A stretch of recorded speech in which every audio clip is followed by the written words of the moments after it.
I think with my actions, I live by that. Even to my employees, to my team members, to there are about 45, 50 companies where I've invested, all those founders, everybody, that guys, wherever we're good at, I mean, can we be the best at it? I also believe that persistence changes a lot of things. There's a quote that I quoted. I don't know if somebody will take the credit for it someday from me, but I say it: if you're at it, you will crack it.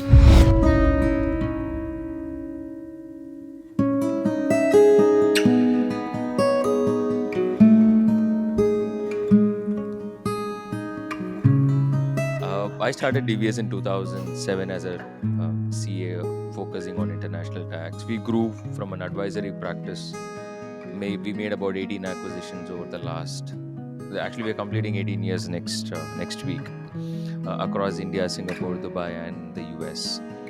Expanded from being an advisory to we have a real estate broking practice. We've got wealth management, private equity secondaries. So it's just a fairly wide range of professional and business services platform what we have become. And today we are about 300 million plus across our global revenues. So that's the size we built, and we are doing a CPA roll up in the US and building a GCC in India and going public out of India, putting all of these into one entity and going public. 2027, 28 is where is the time which we hope to hit the markets. We are not investor funded, so we are a bootstrapped enterprise.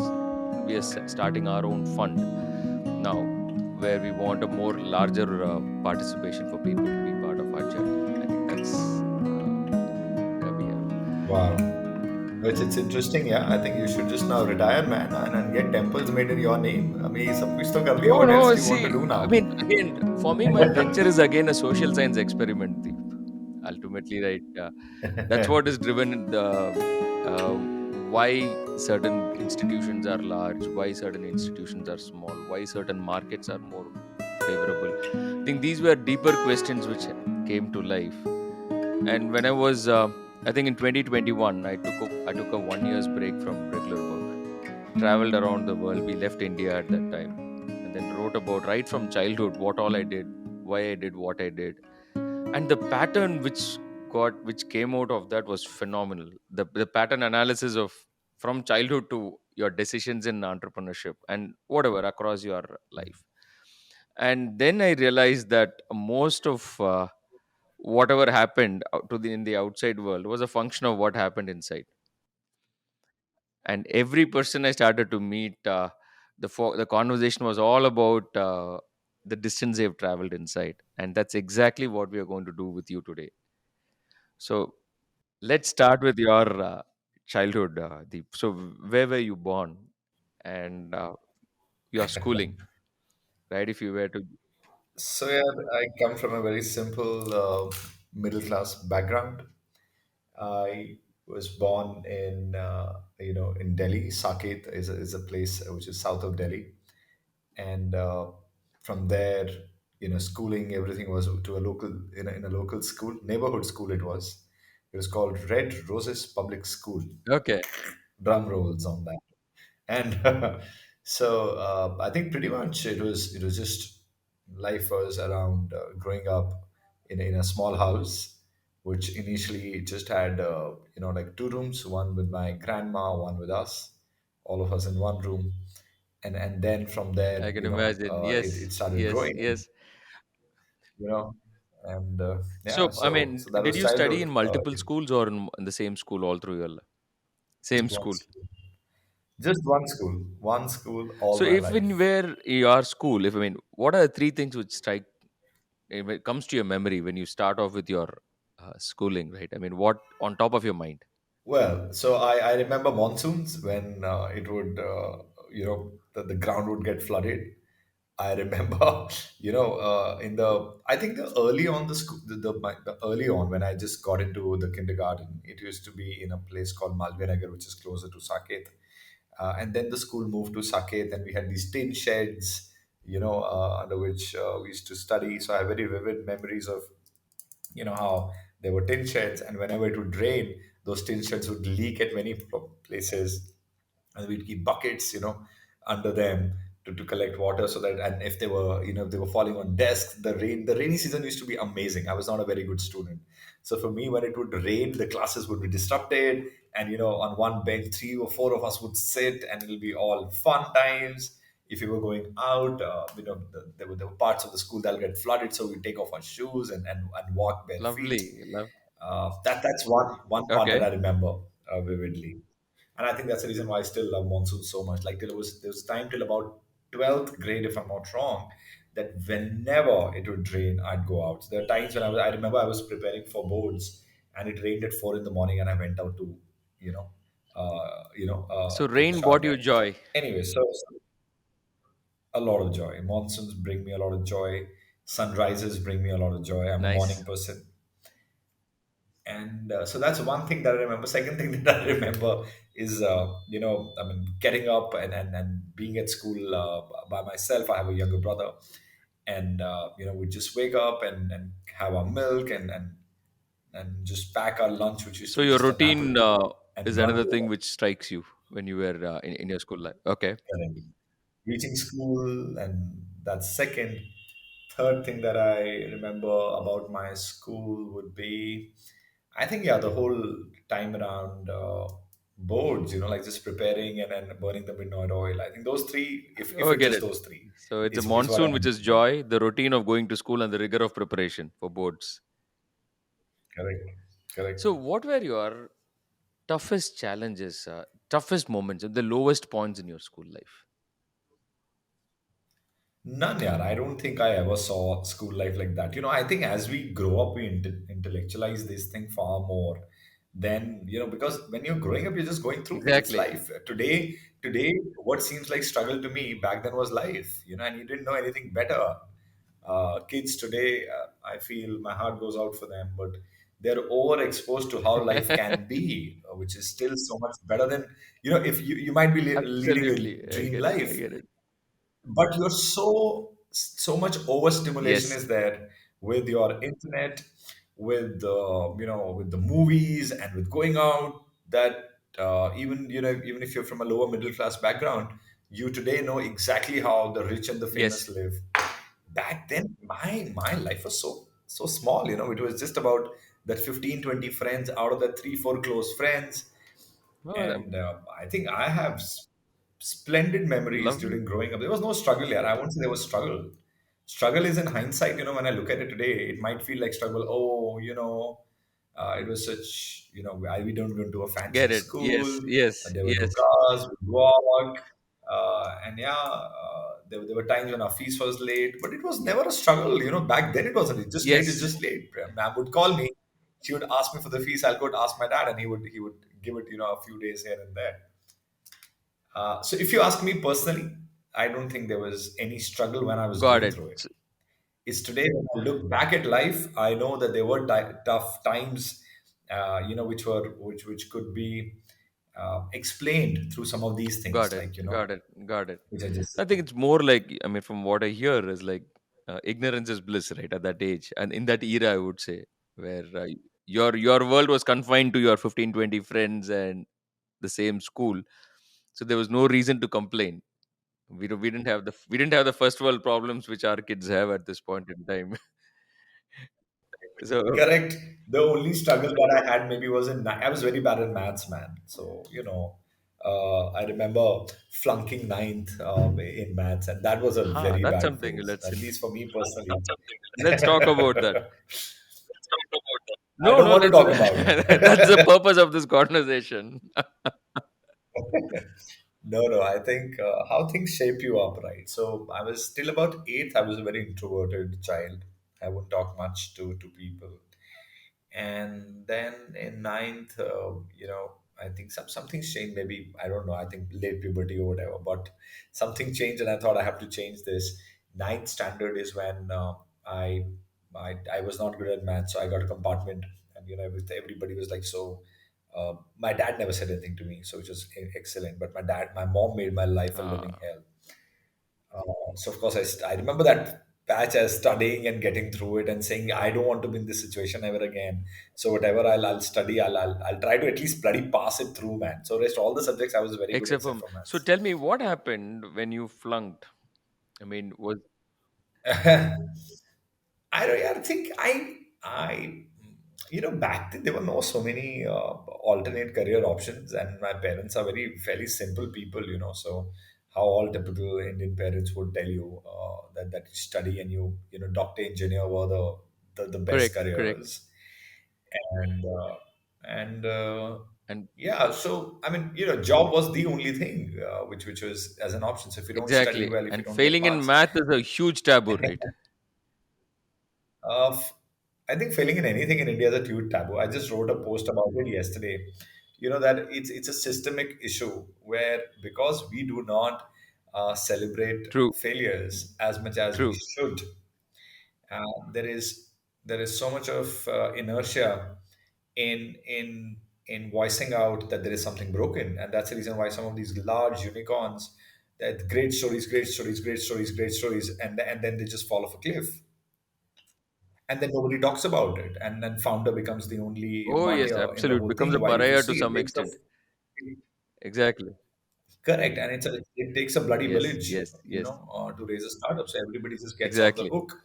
And I think one of the reasons when I thought about it, and I wrote about it yesterday, was as a society we need to be able to state facts and stop window dressing, and second we have to be more forgiving, so that if somebody at stage one says I fucked up or I screwed up, you should it should be fine. The fear of saying I screwed up is so high that then all of us just start keeping layers over layers over layers over No, that's layers exactly. So the about fear things. of failing, right? So what was your fear of Yeah. fail when you flunked in Max? I think it was just about letting my parents So your down, fear and was more with there was your nothing like parents. How do that. I share this with my parents, or how do I deal it with my parents? No, I think the fact that I disappointed them was enough of a driver for me. So even today, I think in many ways, I live my life more. For the longest time, I lived my life in line with saying that, hey, now I have to be a great son, I have to be a great father, I have to be a great husband, I have to be a great brother, I have to be a great employer, and all these things. And I don't want to fail at any of it, because I think at ninth, getting that compartment in maths left an impression, whereas I don't want to be in this situation again. So there's a lot of pressure that everything seems like an Get it, exam. So get it. uh, any sort of an opportunity is taken fairly And these personally. pressures Any are failure. self-inflicted, or is it you believe is a function of the society you live in? I think they're fairly self-inflicted. Yeah, with a society, nobody else can have any role in how they react. And as I'm growing, um, I think I'm becoming far more. Although I never would take grudges. That's personally earlier also, but now I think I'm becoming far more forgiving of. I'm trying my best to not let external stimuli disturb my peace of mind. So you moved on with your school without much fuss. I think from what I hear, your school life was fairly peaceful school life without much incidents at this point. My full life has Oh, been very that's nice. peaceful. So, That's nice. see, it's the way we look Exactly. at it, right? Exactly. Were there no challenges? There were many challenges. But I would say when you're going through those challenges, you don't know that they are shaping your Yes. career, they're shaping your personality, right? That failing in maths or getting that compartment, which again then cleared it and went to 10th, I didn't have to drop a year, Because luckily. But that one compartment was episode such a of facing stigma, my right? When parents, someone says I've got a fuck man, yeah. Yeah, yeah, huge, huge, seriously, I huge, can huge, huge, huge. that I word remember the now rings moment. a bell even now. I mean, I don't know. I'm hearing it after Correct. almost 3 decades in my life, but still, I mean, when you say compartment in what you got it in ninth or tenth. Yeah, yeah, yeah. Ninth, which Yes, is that is the pre-board, pre-board. man. Yes, yes, yes, yes, It was the penultimate yes.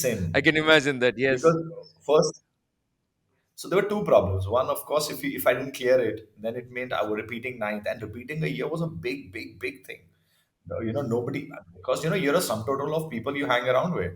So if people were that fixed in their mind, nobody looked at it as saying, if he's not good at something, might as well let him repeat exactly, the year, he gets exactly. better. That's what I would do. But they look at it, oh wow, he doesn't get it, and you're just saying, oh, just get passing marks and get through the year. Mm-hmm. And so it was pre-board, and everybody had the questions. So of course, I remember, they gave me a month to prepare for this, and I think there was no prayer that I didn't recite during that time. There is no neighborhood temple I didn't go to. I said, God, just get me through this, man. I don't want to flunk this. Yeah. So, what did that experience do to you once you? to one as you go through, and maybe you wouldn't have reflected at that age, but today when you look back at that phase of life, right, what did it actually do? I think it just made me, many such failures, I think, have made me into the person I am today. Maybe that ninth thing today, when I take up a task, I'm fairly sincere. Then after that, after 11, 12, from there to 11, 12, I was one of the toppers, From compartment to you know. becoming a So topper. it metamorphed me. Correct, you know. So I'm a top up from at my level. I get it. So no top up, but I'm from a compartment to about eighty Got it. percent is was good in some subjects. I was very good. Like I'm not a great numbers guy. So what would bring down my performance would be accounts, for example. But I was very good with business studies. I got a 96 in business studies in boards in 12. So I was good there. I was good at the language. So I mean, nobody looked at it from the lens of saying, let him Mm, go in this mm, direction. Maybe he would mm, excel. mm. So from what it did, that is, it gave me a fire to say never again in this position.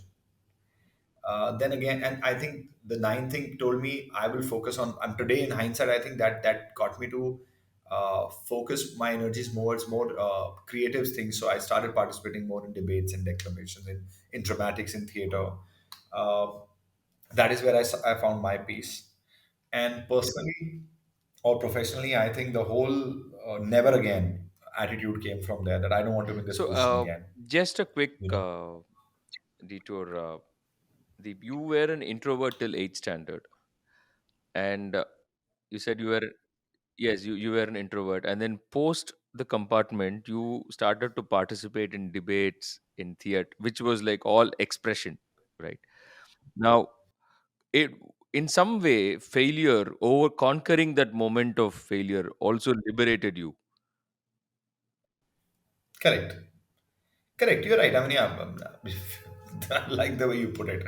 But for me, I think it was just about saying something triggered that I don't want to be in this position again. I don't want to be so helpless again.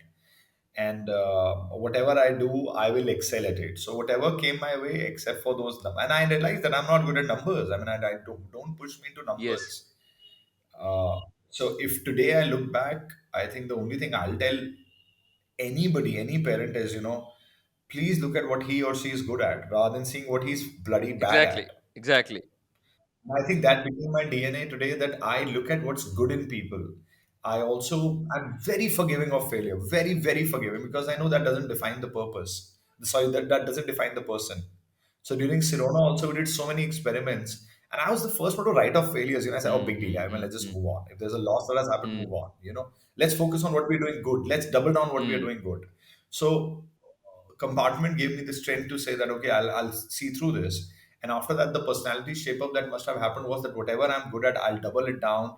And it's all right to fail, because in my heart I know I'm not a bad True, student. I'm true, not just a good true. It's student of only on the maths. subject, right? Not on the person. It's just on the subject. And it's the same student, who'd go on to, and I think for next 7 years, it was the top score of my school, that, I scored a 96 on business Nice, studies, which was, nice. I mean, from what you said, I think even Peter Drucker, right? He clearly says focusing on weakness is not only a waste of time yeah. but also foolish. That's absolutely And I think it is that helped me then decide, that helped me shape up this part of my personality, where I'm like, a failures are all right. It's a part of success. nice. It's not the opposite. It's a part of the success, right? And I tell my team also that, weakness, any sort of weakness, I think God gives us, but limits we set. I think it's also written. It's also said in Mahabharata that, any sort of lack of strength, lack of any sort of a weakness is maybe given, but you can't see. Hmm, It's hmm, hmm. something that you by birth, you that's a weakness that you have. But how much of a limiting factor it will become, you decide, right? So in my case, I say this to my team members as well, that, the guys who can't talk too fluently in English. I said, screw English, boss. What you're good at, let's Huh. double that down. So if you're good at your account, if you're good at your analysis, if you're good at what you're saying, say it in whichever language the other Hmm, person is hmm, going to hmm, figure hmm, out, hmm. which language he understands. You say it in Hindi if you understand Hindi, but be firm on your ground. Get that And for confidence. all these comes to you from your compartment in ninth standard, right? If you were to I would say all of this, but I would say, yeah, part of it. I think the fact that I don't want to let anybody down comes from got ninth. it. The fact that I will double down on what I'm good at comes from there. And after that, a lot of such episodes kept happening. Like in, I would say that after I So graduated, and again, in let's all now this in move from your hindsight. school to your Yeah. graduation, right? I mean, where was your college like? I had no Okay, college. that's So surprising. Let's it's get to another that story then. bummer. So after 12th, 80%, I wanted a admission in a particular college. They were giving me evening slot. And my friend got into morning. I don't want it. So I thought, let me just do something else in the meanwhile. While, what happens, what used to happen back then was if there were any dropouts from the college, the guys in the waiting list used to get the admission. Yes, yes, yes, yes, exactly. There's a list, first list, second list, third list. So, and what would happen is that the topper of the toppers, they would apply in all colleges. And back then, you used to go to college by college Ha, to ha, apply. ha, ha. It wasn't a central system how it is now. I'm talking 2001. So, what would happen is people would apply in multiple colleges of their choice. And then whichever was their favorite, as they got the admission, they Yes, withdrew got from it. others. And then the waiting list goes up. Okay, okay. Correct? So I was waiting for waiting list, so I thought might as well start earning some money, man. I didn't have, like I said, we don't come from money. There was no money while growing up. So and while life was good, I think my parents tried their best. They gave us the best they could, but there was no money, and I didn't feel it like that What was back your then. father into? Was he in employment or business? So no, so he had his own small Okay, business. He kept changing his business to find his feet, from building material supplying to contractor with MCD to different stuff. Towards the end, he had a small store at a fuel station, and so tried got it. multiple things. But I think as we also found our feet, then he got a little bit into construction and started doing all of that. But yeah, the man has put in the hours. I've seen him leave many times at 4 5 in the morning and come back Hmm, at hmm, midnight. So hmm, hmm, I've seen hmm. him do the hours. And of course, my mom was working for the first 10 years, and then she gave a job to his two very naughty boys. So I've seen her also, working throughout, managing the house. But how It's did they just take you it's getting been into just employment after school without going to college? absolutely cool. I think I've had such a blessed life. It's not funny in terms of no questions asked ever. Whether in 11th, I decided to drop maths. I didn't want to do maths. It was something that would pull my energies down, and they were okay with it. This was commerce without maths. I think that's the reason why I excelled at whatever I could excel at. And so very cool with that. Then I decided that I will take up a job, and they were fine. So what were you selling? You said you were into sales. So what were you selling at that age? So there used to be a website called Yes, I egurukul.com, remember and that. Yes. they used to sell these 9th, 10th, 11th, 12th curriculum through internet. And there used to be a dial-up connection, the Yes, MTNL yes, wire yes, would go yes. into Remember your those days. Yeah. correct. Yeah, they were very interesting days. Yeah. So I would go and I'll give demos for them, and then get people to buy it. From there, after doing that job for a few months, I moved to Birla Sun Life, which is just starting the bank insurance model. And they they they became the clients for this agency where I used to sell e-Gurukul. That's where they spotted me, and They- they offered, and I thought it would be a great experience, and I moved So on you their now moved. payrolls. So you were I did the again in job for about sales in 7 8 Birla Sun months. Life. Only sales, yeah. That's the only thing, right? Yeah. So I'm not a coder. Can't Got it. save lives. So I'm just a sales boy. So yeah, sales.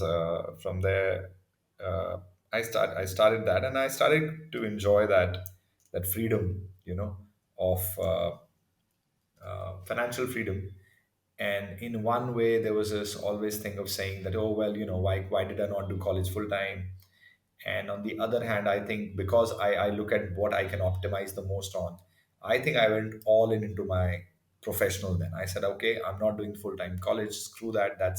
I can't Hmm. change that. What I can change is how can I double down on what I'm good at. So if I'm doing this job, can I just completely use this? Can I No, max it I out? really like what you're saying consistently about doubling down on what I'm good at. I think that's something which is that something which you frequently re-emphasize yourself in your life all through. I think with my actions, I live by that. I tell, like I said, even to my employees, to my team members, to there are about 45, 50 companies where I've invested. Nice. And, I tell all those founders, everybody that, guys, wherever we're good at, I mean, can we be the Hmm, best at hmm, it? hmm, You know, hmm, hmm. and say I do believe in it. I also believe that persistence changes a lot of things. So there's a quote that I quoted. I don't know if somebody will take the credit for it someday from me, but I say it: if you're at it, you Oh, will crack lovely. it. Very nice. Very So, nice. it's written on many mugs. So whenever we'd come up with merchandise, it'll write it. It's also on our diaries that if you're at Very it, nice. you Very will crack nice. it. The Sirona diary. Ah, nice. Nice. Lovely. Lovely. Lovely. So that's my code. So I think it's about what you're good at. Just keep Just going keep deeper pushing, on keep that. pushing. So moving on. So you moved So, to Birla Sun Life. And you were in sales. You're crushing it. What happened then? yeah, no crushing it, man. Just doing well Okay. enough. So I think the philosophy was, if I was selling the e-Gurukul package, I was at the was in the top three. So, and I was, when I was selling, I was their best, one of the best sales guys. With bank assurance, was it doing enough that they want me to do? I was doing, I was trying to always punch above my weight. You know, Nice. So what was your biggest challenge in your early days of sales? If you were to look at like how you said in your childhood, it was about monsoon, routine, and rigor. In your sales journey, what were the three top challenges which you had to overcome? I don't know. I think, if I could say there were challenges, but there were some days which were tough. Like I remember in the e-Gurukul days, sorry, I once had to go and give a demo somewhere, and back then bikes used to have, right now also I'm sure they have, used to have reserves, Ah, yes. fuel reserves. And I remember once, it was hot, and I ran out of fuel. And so what I remember from, and I didn't have money, there were no phones. And I remember, man, there were no so-called, like, we didn't have mobile phones with Correct, excellent correct, correct, connectivity correct, or correct. something. You just fix the leads and you will go and you will do the demo, and if it converts, it converts. I remember once dragging my bike for I don't know how many kilometers to reach the fuel station. I didn't have much monies for the fuel as well. So I think there's that days which were deep, which I remember, which have left an impression to say that again. Money is a great enabler, and it is it does empower, in its own But ways. tell me, I mean, what were the dead ends you have hit in your job where you actually felt helpless? Like how you said you felt helpless after you flunked in mathematics and you never wanted to be there again. In Yeah. employment, were there instances where you felt absolutely helpless? No, man. There's no story there. I think, like I said, it's by DNA that I think I'm just coded like that. That I will just remember the goods that happened. So the good things that happened around my job, which shaped my personality. I mean, Oh, experiences teach absolutely. you. I also think it's a myth that only bad experiences teach you. Good experiences also Absolutely. Any teach you. experience. Yes. All sort of experiences shape your personality. In my case, what all I've taken from those many things is what I So, remember. what would be the good experience which you really look back and smile today and you feel has evolved, has helped you evolve, at least leapfrog one level to another? I think, I remember going to these nice houses and giving demos, which would always inspire to say, "Wow, what a beautiful house!" And then that's where your horizons expand, right? From a small house, from assuming that 25,000 a month will be a kick-ass salary, it'll set Yes, your life yes. forever. To going into houses which have beautiful cars parked outside, elevators taking you up and down, and well-spoken staff. I think so. The aspiration to do more Lovely. is what Sales always makes you that that. that Okay, nice. yeah, yeah. Also learning from my peers. The guys who were running agency were very entrepreneurial, and they proved. And one of them was very very good at sales. When he would enter a room, he would own the room, and he would walk out with plus Mm, one mm, than what he mm. went out to sell. So I learned that. You So, know, also learned how. not to be. I think it was important for me that I didn't want to be a sales guy. I was not happy by making a wrong sale, Okay, got it. which, when you're at impressionable age, you just taught, whatever they teach you, you just deliver without verifying whether it is Hmm, correct hmm, or hmm, wrong. hmm. Uh, I think what I learned is that I don't sleep too well with wrong promises. So that is also something that has shaped my personality overall. And you didn't feel, did you go back to college, or you didn't go back to college after that once you got them? No, I didn't go back to college. I just after that I tried my hands at a small call center for a year Okay. and a half with a friend of mine, and then I went to do my masters, which was the first formal full time education I did. Where also I did two jobs, by the way, but it was the first time when I said that I was fully enrolled in a college for my So you masters. did from 12th, you were in employment and straight into masters.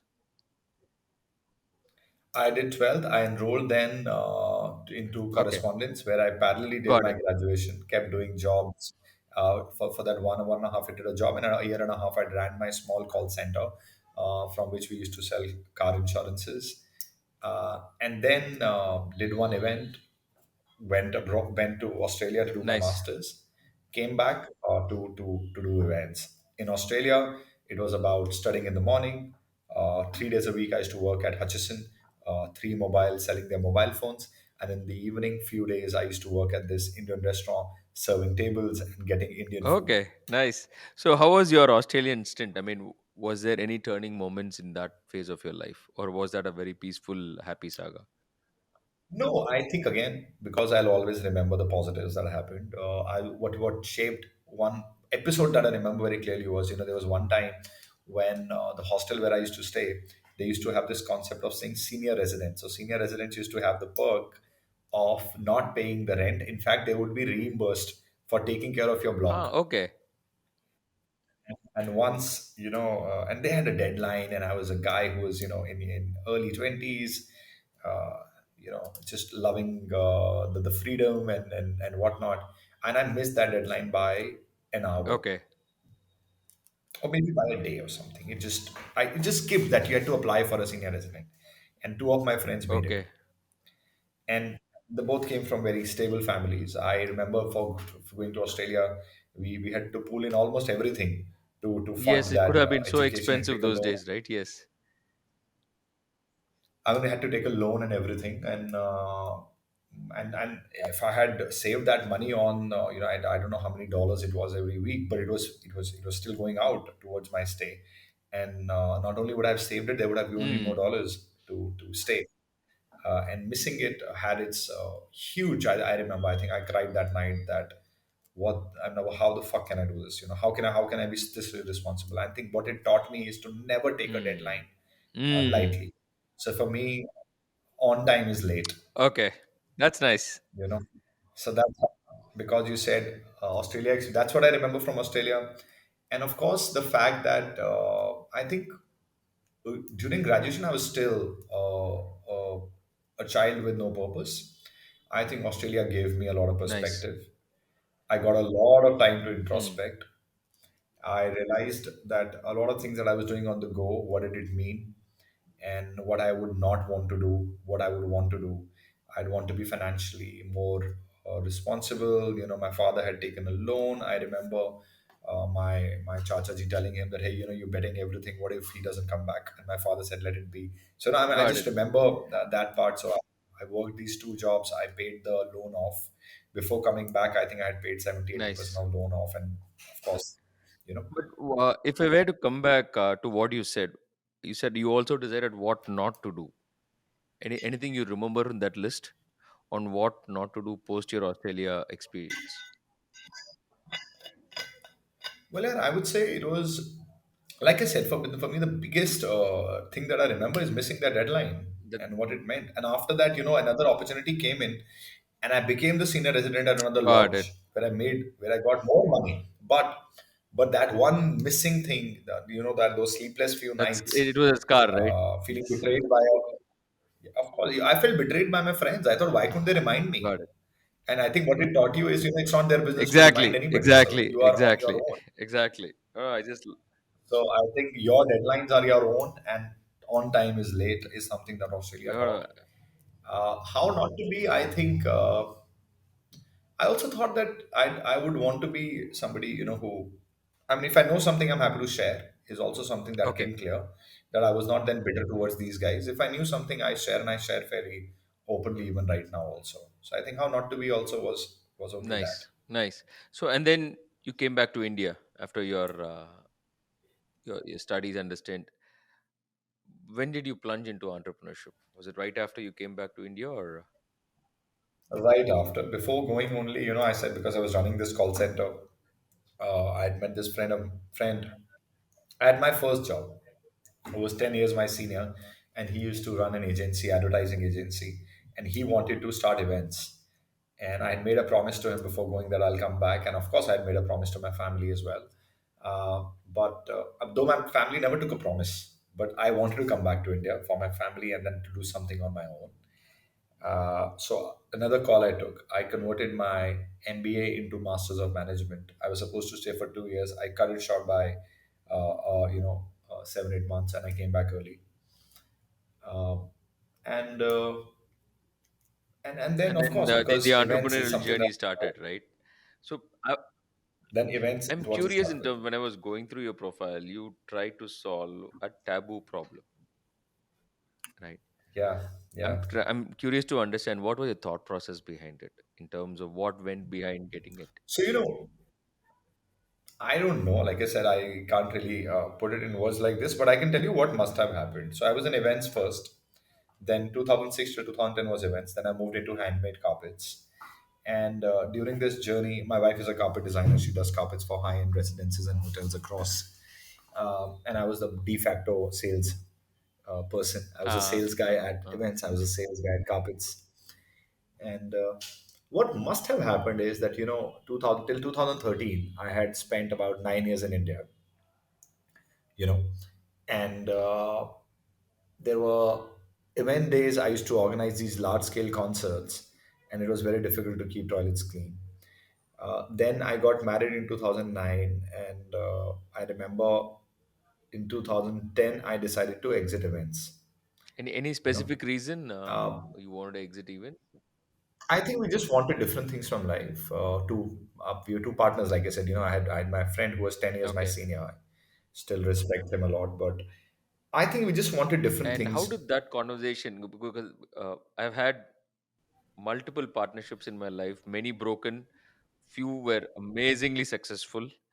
I'm really, if you can share to whatever extent possible, what was, uh, Yeah, yeah. because this is something which many people do not know how to exit a partnership. And they, I don't think I was very civil about this okay, exit. I just believe because he was 10 years my senior, so there was always that respect of age. And what happened was, you know, I've said it and I don't know if there's a straight answer, but I think partnerships, it's very difficult to pull off an unequal partnership, okay. you know. So it should ideally. So what happened in our case was, we were growing, we were fine, and I had a 25% stake, and he had a 75% stake. And at some point, I think it started to get into my head that I need more money, and I want to, and I'm putting in, maybe I'm doing more, maybe because I was a business development side.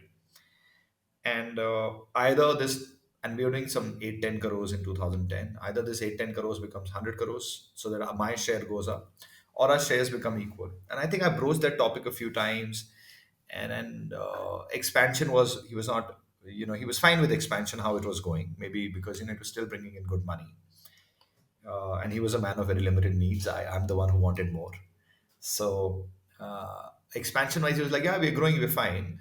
And stakes wise, I think I broached that topic a couple of times, and it didn't go anywhere. So I remember once, this was one night when I had 11 fashion shows, and I was running a big concert, and I hadn't eaten anything throughout the day. And I said that, this is not the life I want to do, because this problem could have been very. I hadn't eaten anything throughout the day, and I was trying to organize things, which I think if we had hired a few more guys, if we had just given a little bit, More to people, huh? more, just to grease some people's palms, some money, maybe permissions could have come in earlier, which we didn't, which is okay for, principally. But I think I had enough that day, so I came back and I just wrote an email to him. I said, it's not working, it's not my thing, and I just want to move on. And did the venture survive after you left?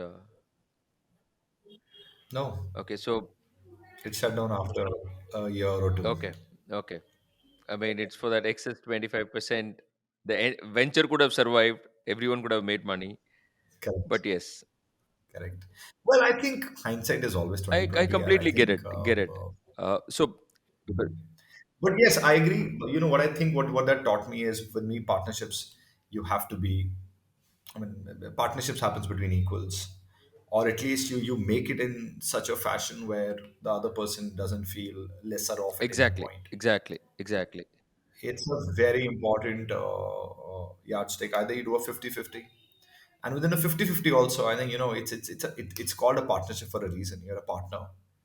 So you have to constantly work on the yes. relationship, uh, more than anything else, right? Because I mean, we tend to take each other for Hmm, hmm, granted, hmm, hmm, hmm. whether it is a marital partnership or a Oh, professional absolutely, partnership. It's the same. absolutely, absolutely. Can't agree more. I think the marital one, we still end up doing it because of kids, but there also, I keep suggesting people that, yeah, it's important to keep going back and seeing how you're evolving. Like, I mean, the example that I give people is, how we have cars, and after every few thousand kilometers, the level of servicing changes. I think the same should be in terms of the running of relationships or That's partnerships. nice. That, like, let's say, once you're at 1,000 kilometer mark, a basic service. When you're 5,000 kilometer, a different service. And at the 50,000 mark, an overhauling is required, Exactly. man. Hey, that's a lovely analogy, Deep. Lovely. Relationships to car maintenance, huh? Seriously. Of course. Of course, and we don't do it, yeah. And we think the same service would No, it work. No, it doesn't. doesn't. It doesn't. Once you're 3 years into a relationship, you both have changed. 5 years, 6 years, you've had a kid. The milestone is a kid. Second child kid starts going to school. Parents come, parents go. That's so many things, right? So, and you as human being also, you're evolving, right? You're changing. What would move your cheese 10 years ago Exactly. doesn't do it Exactly. And anymore. you realize the person you married and the person you're living now are completely different, right? After some time. Because so are Exactly. you, The right? same. Even you're The same different. from both sides. I Correct. completely get it. Again, I Correct, mean, correct, correct. how long since you got married? 2009. 2009. So I will not add it up because you know how good I am at maths. So you can add it I up, get it. whatever. I mean, I got married in 2008, so very similar. So, So how many years have you oh, been married for? 2008, 17th year now. See? I can't go wrong with this. Good, So, yeah. Correct, good one, yeah. So in my case, then 16 for 16, you. it's easy. Yes. No, I think this is some, and I work with my wife as well, Oh, and she's a lawyer, beautiful. Wow. I worked with my wife for 3 years. In fact, I would want to ask you, how do you survive and she's a this? lawyer as well. Huh? No wonder, man. You would be put in your place like within a No, minute. no. And I think that's for a different Very nice. conversation. But yes, I think one of the most. That's why in my business, if you see professional services, we CAs or lawyers or whatever, it's all partnership firms. One thing we consciously ensured in Correct. DVS was to break down the institution of partnership while building an enterprise, because you don't build anything in a partnership, you share everything. Because Beautiful. a Yeah. corporation, you don't build an institution through partnerships, you build it through collaboration. You never build it through sharing. You build it for a common, where Correct. its contribution should be the key and not how much I can get. And that's a mindset in a partnership, right? So we wanted to break that in the industry itself, and that's the journey we have. Wow, would love to. How did you do it? Sorry, I mean, if you were to come back in 20, my biggest question in life, Deep, was about why professional services as an industry does not scale. 'Cause when I started in Yeah. 2007, uh, the largest accounting firms in India could be, let's say, 1 crore, 2 crores, 3 crores in size. And they will have a 3 crore firm, will have 250 people working for them. And I went to Correct. Mauritius and for Hmm. doing a transaction, and there I saw 10 by 10 firms doing millions of dollars of turnover. They'll have 5 people, 7 people, Wow. 3 million, 5 million. This is in 2008, I'm saying. So the first thing I did was I came back and surrendered my license to be a CA. I said this profession is only killing me, and it's not helping grow also, right? I mean, because once you qualify, Correct. you get a book of this size, two times this size, and that book will only say what you can't do. code of ethics. I mean, why would you qualify? And then, so we've crossed multiple hurdles. I mean, I've been through bankruptcy 3 times in life, so I can. Your Wow. failure is whatever you say You resonate a should lot with me in life. I mean, of course, this is not about me. This conversation, it's more about you. But it's it's about about, okay. us. That's a better Partnership. way of putting it. It's about us. Uh, the fact that you spoke about partnership, because the first 7 years of my life, I've had four failed business partnerships. I learned so much in what not to do. And What do you think are the things you shouldn't do? I mean, if I were to just ask, I mean, first, what not to first do in and a partnership? foremost is coming together. We are not partners, we are promoters. You are there to promote a vision and not to share the outcome. I think that must be the first and the foremost essence of coming together, because else you will never create anything which outlasts the founders. It's great. I know you come together as promoters with a shared That's vision, the is it? that's the mindset. You are not partner. We are co-promoters. I mean, every employee, even the lady who serves tea in my office, is a shareholder, and she's a co-promoter. She promotes without her we cannot stay where we are. She doesn't serve coffee, she serves peace of mind. She keeps our the head in shape. So one thing I realized, Wow. the reason why professional services has not grown is law firms, however big they are, they're all operating as partnerships. That's why DVS is a company, and everyone is a shareholder. We have ESOPs, we have all those whatever you call it. But Yeah. that's the essence, if you were to see, I mean, what it takes. And I strongly believe in, I wouldn't use the word unequal partnerships, but ventures where there's a clear head. Sure. Otherwise, democracy is dysfunctional. I mean, uh, these are some of the lessons which, maybe that's for a different conversation, or uh, but yes. So coming back, one thing, you came out of your partnership relationship and you felt, uh, I would say, not rewarded for the effort which you were putting in, right?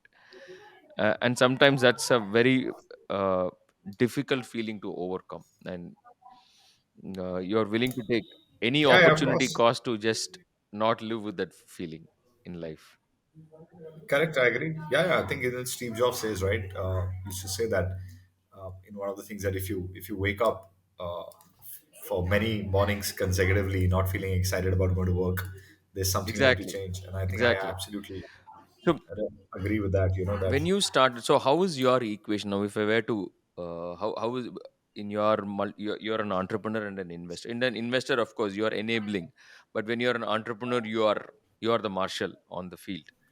So do you have do you work with partners, or do you work with co-founders? So I think for me, one very interesting partnership that survived is with my brother, who's my co-founder in Sirona, and I think even the carpet business, it was Rashi, my wife, which has survived. Other than that, yeah, it's a simple thing. When you're an investor, you just Exactly, invest in the founder and the founder's exactly. vision, and it's their vision. You're just an enabler. In the business that I run full time, so far, luckily, it's been a good partnership with my wife and my brother. So this is a question which I have been asked many times. The focus was about working with family. Now, this is something which many have asked me, how do you, what it is to work with wife. I think brother is also an equally complicated relationship. Yeah, yeah, I worked with So, both of them. so now I think that's something. Tell me, what does it take to work with family members, especially when you have complete disagreements? Yet again, I'm wiser than I was 10 years ago today. So I would say back then, I think the disagreements would happen because, it depends on at what stage do you start a business together. If both of you are alphas and you're struggling, Mm. then it becomes a ego always takes over and fights come home and you don't know how to draw a line. You don't know where the lines get blurred. So with Rashi, when I got in carpet business with her, I would say that I was in a struggling phase. We were trying to set the house together. I had just exited events. I want to do something. Carpet was her family side of the business, and I always thought it was her business. I never saw it as my business. and I was trying to find my feet. I was trying to, again, from somebody who's been in control for almost all his life till then. I was all of a sudden trying to find my feet. Mm-hmm. So it was more a refuge And so for you got at that married. moment. You got off and you Yeah, it was just it was never a planned thing. It was something where I just fell got into it. the pan. Got it. That's where it was. And in that pan, I saw that there was her family. I thought it was always her business. No matter what I did, it was hers. And that, for my stupid ego back then, was too much to take. And I think it did result in a lot of disagreements. With Mohit, again, when we got into Sirona, we're still trying to stabilize the business, and because I was not stable, I was struggling. I think there were many times I must have lashed out at him for no real fault of his, and which I wouldn't have done at an employee. You tend to take With those employees, liberties in your boundaries. relationships, right? Correct. Uh. Yeah, yeah. No, it's a torture, and they go through their own share of ups and downs.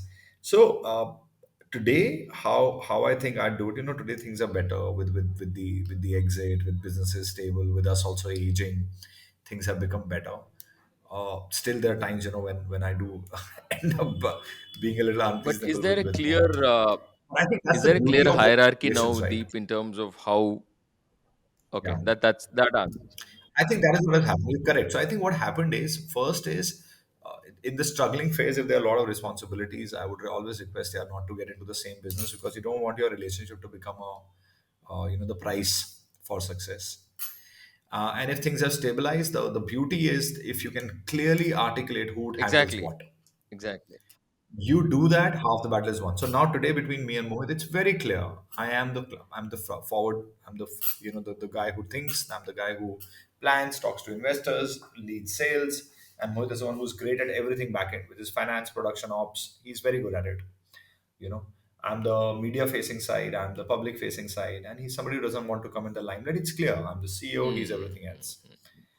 I think the beauty about working with relations and the burden is also this. If you're somebody here who cannot control, it's a Hmm. disaster. If you're somebody who can balance, then the edge Oh that you yes, get with working with your absolutely. family is not it's not always about decisions that you take. I think the beauty with the relations, working with closer people, who you can absolutely blindly bank on, is the quality of decisions being taken your back at behind your back is very, very high. Hmm. It's kept keeping your interest equally in mind, and that is something that money can't Absolutely, buy. absolutely. That's when, best friends, when they come together, they gel Yes, so well, because they're they can read each other so they're one well, of. right? At the end of the day, yes, Correct. And they love each other, yes, correct? So when two best friends work together, there's some great partnership that have gone for yes, decades, yes, yes, for centuries. I mean, not centuries, but multiple decades, right? With Warren Buffett and Charlie Munger. I mean, what a great partnership.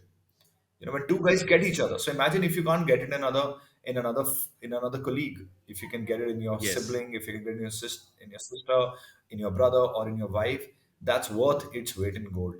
And it's important to have those boundaries. It's important to have that trust.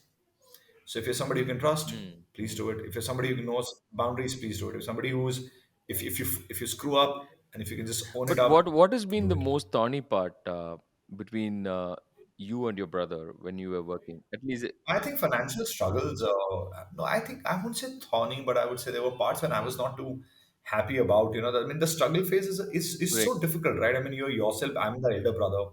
You're going through your own set of. I have a family. I have two beautiful daughters. Married family. He's single.